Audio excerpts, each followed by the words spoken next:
Welcome to Coffee and Conversation. I'm Jen Hand from Informatica, and we are here today with a changemaker in healthcare, Jessie Beegle, the Chief Innovation Officer at Lifepoint Health.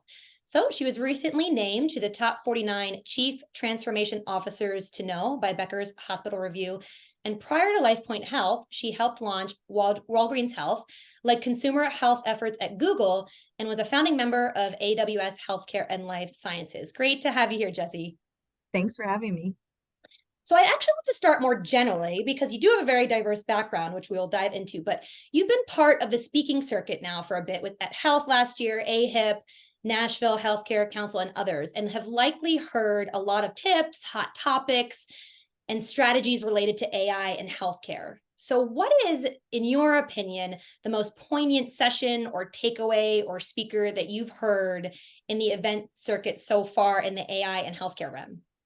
Yeah, I think what's really interesting right now is it's this very much a watershed moment when you think about this new technology being introduced into a tightly regulated, very sensitive industry like healthcare.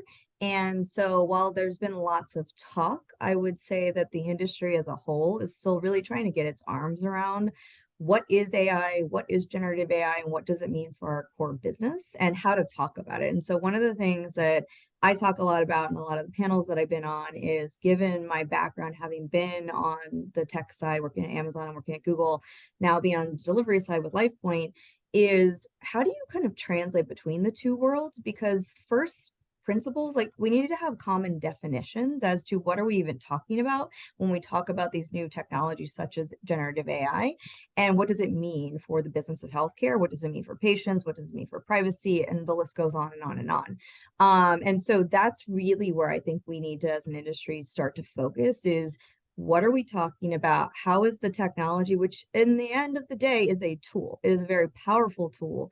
But in order to think about, AI in that framework is what are you solving for as a business, as a healthcare delivery system, as an insurance company, as a fill in the blank for where you come from? How do you want to really operationalize and bring in that tool to help you solve your problem? AI is not a silver bullet to fix all things, but it can be a really wonderful tool and co-pilot in certain instances. And I think that topic of conversation is really where I'm trying to lead my organization, the partners that we work with, and others. And so last week at the Sessions Conference at the Nashville Healthcare Council put on, that was actually a topic of conversation where I had leaders from Google, so big, large tech infrastructure player, really wonderful startup led by a clinician talking about solving problems that doctors have day in and day out, and then had another enterprise executive, so chief data officer from HCA, talking about how each of them are approaching bringing this kind of technology into the industry and doing so responsibly and helping people achieve their end goal, which at the end of the day is to grow, serve patients better, bring higher quality care to communities across the US. Yeah, and that not operating in silos, sort of, I love the representation of different sectors because it's like, Yeah. let's all work together, let's all be Oh yeah. partners rather than like, It, I have it this, takes I the have this. village. It Yeah, takes a yeah, village for yeah. sure. Yeah. And we do, I like that analogy or really just expression. It's a tool because I think we get caught up in the shiny newness of like every new AI advancement that happens, and like this is the Yeah. solution, this is the be all end all, and you're sort of bringing it back down to like, right, it's a tool, and our mission is really delivering the best care to patients. Yeah, So so I like love for that. Yeah. example, with just generative AI, what generative AI is it creates new content. So images, text, things like that. If you're solving a problem that doesn't need or incorporate those things, that's not the tool for you. There are other like tools that might be a better fit for you, and they may have AI in them and they may not. And so I think that that's the key question for anyone who's like evaluating this new technology, which is what am I solving for? What skill sets do I have internally with my team? Where do I want to go as an organization? And, then going out to the industry to say, okay, are there enterprises out there? Are there, new startups? Is there a white space where we need to create a new company or partner with another like-minded organization to create something new to fill that gap? And so I think that that's the type of analysis that needs to go on versus just, to your point, shiny penny syndrome is a thing. I fall victim to it just as much as the next person. But I think when you are really thinking about the environment today in healthcare, especially on the delivery side, every minute matters, every dollar matters. People are burned out, and really trying to, my goal at least, is to bring in new solutions that are actually solving problems people have on the ground versus this whole idea of a solution looking for a problem. I'm really looking for problems we have that are high priority and then the best possible solution kind of across the spectrum of stage of maturity of a company for what we're trying to solve for.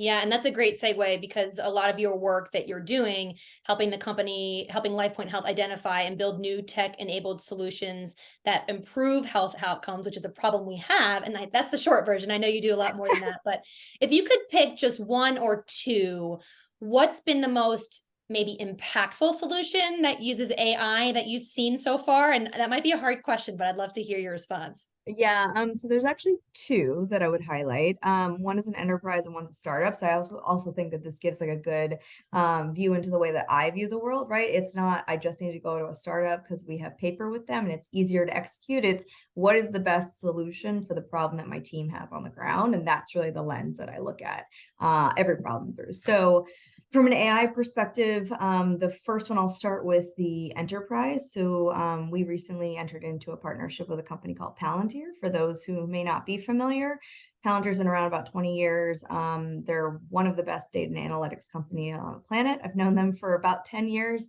And one of the key problems a lot of health systems have is around operational efficiency and how can we really improve our throughput kind of across the enterprise. And so brought the Palantir team in. They're using artificial intelligence. They have their own algorithms they're able to roll out, but they are able to normalize, organize, and liberate data that we at Lifepoint have across. We're in 30 states, we have 62 hospitals, so quite a large footprint. And so they're really helping us think about how do we not only capture the data that we are, sitting on today, but make it useful. And that's the key part of that sentence, which is you can have as much data as you want, but if it's not useful for a given purpose, it's almost like you don't have that data, which is quite sad to say. And so we've been partnering really closely with the Palantir team over the past couple of months to organize that data so it is actionable for my teams on the ground. We're live in 3 of our facilities right now, and the response from the teams on the ground, everything from a local CEO to, the EVS managers to the nurse managers is, wow, I didn't know I could do fill in the blank because now they have data at their fingertips. And that's something that I'm really proud of. The team's been wonderful to work with, and we're just continuing to roll them out across the company. So very excited to see what will come from that. But then on the startup side, there's a company that we are partnering with called A Bridge. And so they are using generative AI to support the physician-patient interaction. So when you think about the last time you probably went to the doctor, hopefully this is not the case, but for many of us it is. The physician just sits there and is typing in their computer, not even making eye contact. And again, no physician wants to enter medicine to do that, right? Nobody wants to be an overpaid typist. And I have good friends that are doctors, and that's how they refer to what they feel like their job is today. And so what a bridge does is it captures ambiently the entire visit and creates through generative AI the note for the physician. So the physician can take time and look the patient in the eye, spend as much time as possible giving the care that he or she went to med school to be able to provide to that patient. And at the end of the visit, the note is ready. It's integrated into Epic. And so the physician can take a look at it and make any changes that he or she sees necessary. If it is totally up to par with what they wanted, then they just hit a button and it's all good. So that removes a lot of the, pajama time, which is what a lot of physicians complain about, doing your charts after hours, or you could be spending time with your family or going to the gym or doing whatever it is that you're excited about. So we're really excited about that one as well. And so again, that's a great use of modern emerging tech, a real problem on the ground, and the team is led by a clinician. So really thinking about the user I've been on the tech side for a long time, as you mentioned. And so one of the key things that I've really seen that's a difference in my current job is a lot of the technology and legacy technology that's been around is not designed for the user or to take from Clay Christensen the job to be done. These are large systems that have had, bits and pieces added on top of them. And so it's no wonder that folks don't find delight in using these solutions. Whereas when you think about the last time you maybe got a new phone, you opened an Apple product, like there's a surprise and delight. And so we would talk a lot at Amazon and Google about how do you surprise and delight a customer, everything from next day shipping to this is a wonderful experience with, the results that I got from Google search. And that's just not really something that has been ingrained in the history of healthcare. And so I think for folks like me who have a varied background, we're trying to start to infuse a bit more of that idea of like really designing for the user and keeping that user front and center when we think about this technology and who it's designed for, what jobs it's supposed to be able to help them do, and kind of like carry that throughout like the life cycle. Again, Rome wasn't built in a day, but we're trying to make our inroads in as quickly as we can. And how amazing would it be if there were surprises and delights if when you went to your doctor or you did any task in your health system that you're going to? I mean, it's almost like you're right, it's a foreign concept. You get your Apple phone and you're just like, yeah. And to be fair, for folks that have been in the healthcare delivery and health tech space for a long time, I don't think anyone wanted to create something that became this like 18-headed monster. But it is a great opportunity to say, all right, here's where we are. Here's how we got to where we are. How do we want to go forward? And what do we want like kind of tomorrow to look like? How do we want to better serve the people that work for us, whether it be, the clinical team, the front desk staff across the board, and how are patients really interacting? I think you're really starting to see a change in dynamic and behavior with this idea of consumerism. People are consumers in every facet of their life. Healthcare is one where it's just been a little bit further behind. I see great opportunity in that problem, but there's a lot to unpack there for sure. But I think it's a great opportunity for folks that are building in the space, people that want to come into healthcare, maybe from a consumer background. I do think that bringing like kind of a cross-pollination of ideas and background is something that you're starting to really see in healthcare. And hopefully I'm a good example of that. I try to be at least. Yes. So I read an interview where you discussed the differences between tech companies and healthcare, and you alluded a little bit in the beginning to how there are many possibilities, but the challenge is that we sort of speak two different languages. So how do you see AI meeting healthcare where it is today on getting technology and healthcare professionals to work in harmony to solve our most pressing issues? And I think with your background, you're like the perfect person to answer this question. Well, again, I think it goes back to the first piece that we talked about, which is what are we trying to solve for? And are we speaking the same language? So the joke around Lifepoint is that I'm the chief translation officer. That's actually what I do, translating between the tech world and the healthcare world, which again, I think that's a great like opportunity. It's definitely a needed skill set. But you don't want me coding and you don't want me running a hospital. So I'm like, this is my lane. And so I think being able to, allow folks from both sides of the aisle to come together and really have a dialogue as to here's what we on the traditional healthcare side are really trying to solve for. These are our top problems. And then these are wonderfully smart and energetic new companies or large companies that are trying to bring the might of, what they bring to the table to solve these problems and making sure that they're speaking the same language and attacking the same problem, I think is a really awesome opportunity. And I think you're starting to see a lot of that come together, which is great. From an AI perspective, I think, again, when you think about it, it's a tool. It is a tool that is very powerful. And if it's pointed in the right directions with the right safeguards and consent forms and all those other things, we can really move the needle. And I think the example that I gave both with Palantir to help equip our teams on the ground with data so they can better run their operation, better support their patients, improve like satisfaction kind of across the board, and also just like be an exciting place to work. At the end of the day, we want the best and brightest to come into healthcare.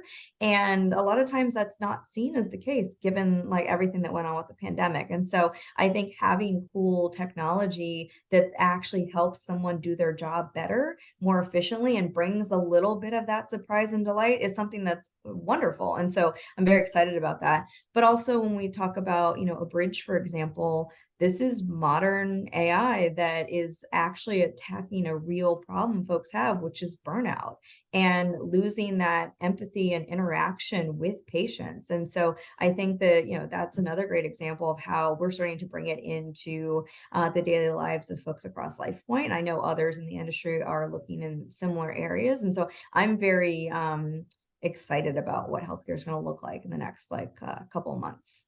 Yeah, and I love that example, the bridge, the startup example, because one of my favorite things is seeing tools and solutions that enable physicians and frontline staff to have more of that human connection. Because Yep. That's all, like, as a patient, I go in, that matters to me, that matters to people. And so that's amazing that generative AI can really transform the physician and patient experience, like in day-to-day life.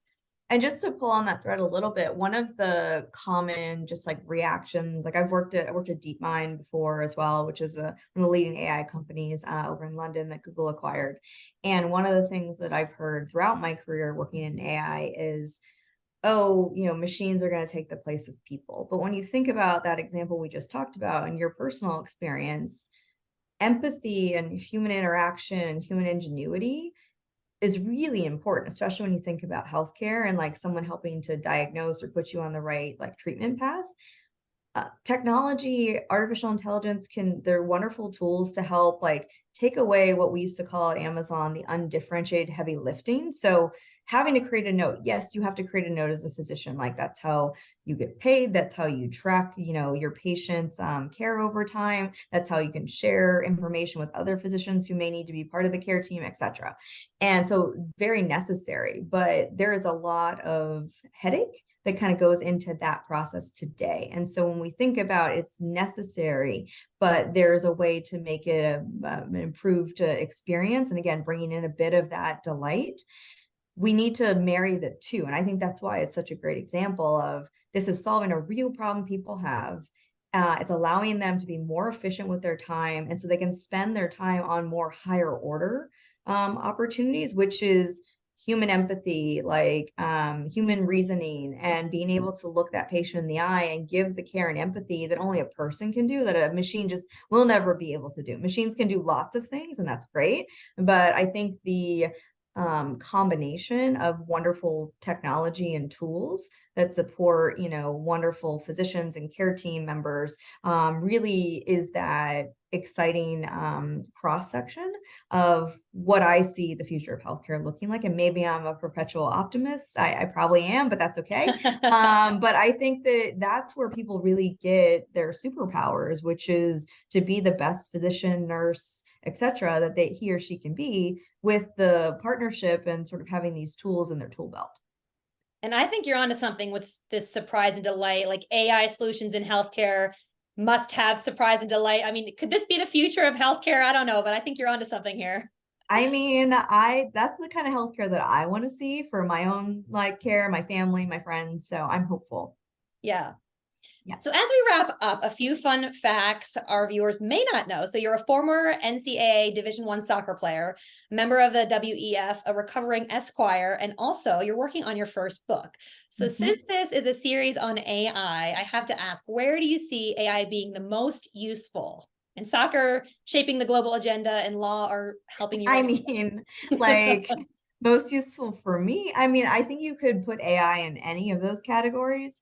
My work with the World Economic Forum, that's probably has the largest reach, right? So shaping global health policy, policy around, digital healthcare and how we bring in these new technologies into countries around the world. So that's probably where it'd be most impactful. But again, we've talked about throughout this episode, it's a tool. So what are we trying to solve for? If I'm trying to figure out, about, what's wrong with my corner kicks, like certain parts of AI, maybe not generative AI, perhaps might be helpful, but I'm kind of like recovering in that as well. On the book side, again, creating new prose, outlines, ideas, questions to ask. That's where, generative AI can be super helpful for anyone that has to do something with the written word. So definitely helpful there, especially if you have writer's block. And I think it's helpful across the board, but it goes back to the original concept. What are we solving for, and how do you want to have the biggest impact? And that's how you go about selecting, what shoes you're going to wear, right? It's the same thing. Like, you're not going to wear high heels to go to a soccer game, or if you're Victoria Beckham, perhaps you are. That's okay. And it's the same thing with AI. Like, what is the right tool or the right footwear to wear for the job that you're looking to do? Well, thank you so much, Jessie. And we'll be looking at the impact you're making at Lifepoint, because I think with your background, you're absolutely a change maker. So thank you for sharing your insights, your thoughts, and your time with us today. And we appreciate having you on. Yeah, no, this is great. Thank you for having me.